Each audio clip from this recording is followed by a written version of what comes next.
আসসালামু আলাইকুম। আজ আমি কথা বলব আমার কিছুদিন আগের একটি ভ্রমণ কাহিনী নিয়ে। তো এটি ছিল স্লোভাকিয়ার রাজধানী ব্রাতিস্লাভাতে। হঠাৎ করেই আসলে ঠিক করেছিলাম যে এখানে যাব। কারণ আমি কখনো একদিনের ট্যুর দিইনি। মানে ডে ট্যুর। তাও আবার অন্য একটা দেশে। তো আমার এক ছোট বোন পেয়েছে আমাকে একদিন বলল যে, "আপু চলেন আমরা এরকম একটা ট্যুর দেই।" তো চিন্তা করে দেখলাম যে হ্যাঁ, আমি যদি এভাবে ট্যুর দেই তাহলে আমার হচ্ছে সেখানে যেয়ে হোটেলে স্টে করা লাগছে না। তো এটা হচ্ছে একটু কম ব্যয়বহুল হবে। যেহেতু আমি একজন স্টুডেন্ট। সো আমার জন্য এটা খুবই ভালো একটা সুযোগ। সেটা ভেবে আমি ভাবলাম যে তাহলে একটা এক্সপেরিমেন্ট করে দেখি কেমন লাগে এভাবে ট্যুর দিতে। তো যেই ভাবা সেই কাজ। আমরা হচ্ছে ট্রেনের টিকিট করলাম। যেহেতু আমি পেজে থাকি সেখান থেকে আমাকে বুদাপেস্টে যেতে হয়েছে। তো বুদাপেস্ট নেপ্লিগেট থেকে আমাদের ট্রেন ছিল ব্রাতিস্লাভাতে এবং সেটা হচ্ছে ভোর ৫ টায় ছিল। আমরা হচ্ছে আম ৭:৩০ বা ৪০ এর দিকে আমরা হচ্ছে ব্রাতিস্লাভা স্টেশনে যেয়ে হালফনা স্টেশনে যেয়ে পৌঁছাই। আমি দুঃখিত যদি আমার উচ্চারণটি ভুল হয়ে থাকে তার জন্য। তো সেখান থেকে আমরা ১ম এই টুরিস্ট ইনফরমেশন সেন্টার থেকে একটা ওয়ান ডে ট্রাভেল পাস কিনে নেই আমার জন্য এবং আমার ছোট বোনটি তার জন্য কিনে নিয়েছিল। কারণ ট্রাভেল পাস থাকার সুবিধা হলো আপনি যেখানেই যান, আপনার আলাদা করে সিঙ্গেল টিকিট কিনতে হচ্ছে না বাসে বা ট্রামে চড়তে। সো সেইজন্য আমরা হচ্ছে ট্রাভেল পাস নিয়ে নিয়েছিলাম। আর তাছাড়া ট্রাভেল পাসের সাথে হচ্ছে আরও কয়েকটা উল্লেখযোগ্য ঐতিহাসিক স্থান হচ্ছে আপনার এন্ট্রি ফি আ আ দেয়া লাগতো না। মানে বিনামূল্যে প্রবেশ আ আ করা যেত। সো সেই হিসেবে আমরা হচ্ছে ট্রাভেল পাসটা নিয়ে নিয়েছিলাম। তো সেখান থেকে আমরা বাস স্টেশন থেকে বের হয়ে ৩২ নাম্বার বাসে করে মানে ৩২ নাম্বার বাস যেই প্ল্যাটফর্মে থাকে সেখানে যেয়ে দাঁড়ালাম। সেখান থেকে ৩২ নাম্বার বাসে উঠে আমরা বোটানিক্যাল জাহরাদা নামে একটা জায়গায় আসলাম। সেখান থেকে হচ্ছে আরেকটা বাস সেটা খুব সম্ভবত ২৯ নাম্বার ছিল। সেটাতে করে আমরা স্ট্রবস্কাতে গেলাম। স্ট্রবস্কা থেকে ১৬ মিনিট হাঁটলেই ডেভিন ক্যাসেল। তো ক্যাসেলটাকে আমার আসলে ক্যাসেল থেকে ক্যাসেল ধ্বংসাবশেষ বলাই আসলে ভালো আমি মনে করি। কারণ আপনারা দেখতেই পাচ্ছেন যে এখানে আসলে কিছু বোঝা যাচ্ছে না ক্যাসেলের জাস্ট ধ্বংসাবশেষের মতোই। তো ওয়েদারটাও ছিল খুব সুন্দর। আই মিন একটা গুমোট, গুমোট ভাব। এইরকম একটা জায়গার সাথে আমার কাছে মনে হয় এরকম একটা আবহাওয়াই খুব বেশি ভালো লাগে দেখতে। আমি খুব উপভোগ করেছি জায়গাটা। নিচে এখানে হচ্ছে দানিউব আর হচ্ছে মোরাভা নদীর একটা সংমিলন। আর ওই পাশটা ছিল অস্ট্রিয়ান বর্ডার, এই পাশটা হচ্ছে স্লোভাকিয়ার বর্ডার। তো সেইখান থেকে আমরা ঘুরে এসে ১১টা বা ১২টার দিকে ওল্ড টাউনে চলে আসলাম। এখানে হচ্ছে আমাদের মেইন টার্গেট ছিল আমরা পুরনো শহরটা ঘুরে দেখব।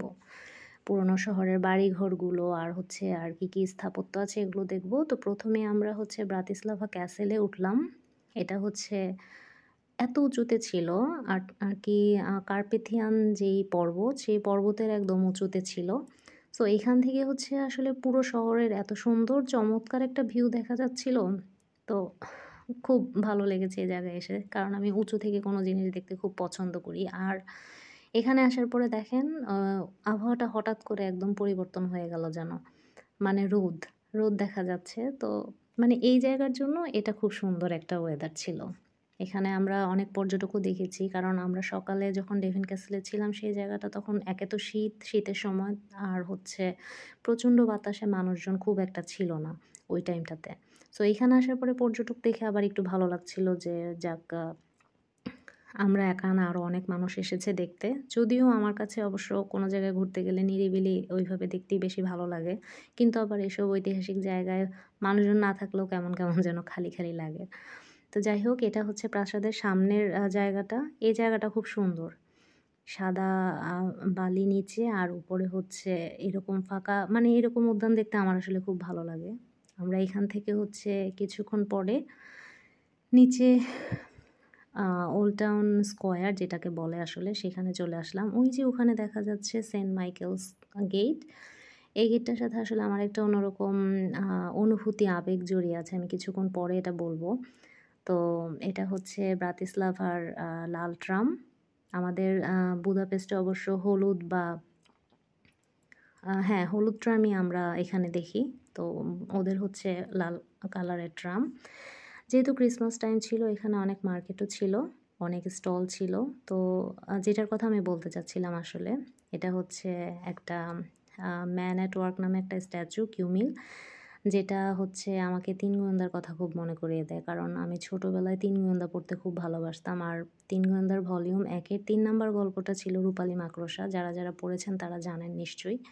যে সেখানে ৩ গোয়েন্দা প্রিন্স পলকে উদ্ধার করার জন্য প্রিন্স দিমিত্রিকে উদ্ধার করার জন্য প্রিন্স পলের ঘণ্টা বাজায় এই ম্যানহোল থেকে উঠে যেয়ে। তো আমার যখন ওই ম্যানহোলটা দেখি আমার ঠিক মনে হচ্ছিল যে মনে হয় এটাই সেই ম্যানহোল, আর এখান থেকেই যেয়ে ওরা উদ্ধার করেছিল। আর দেশবাসীকে আহ্বান জানিয়েছিল যে প্রিন্স দিমিত্রির বিপদ, তোমরা সবাই এগিয়ে যাও প্রাসাদের দিকে। তো জায়গাটা আমার জন্য একটা অন্যরকম অনুভূতি দিয়েছে।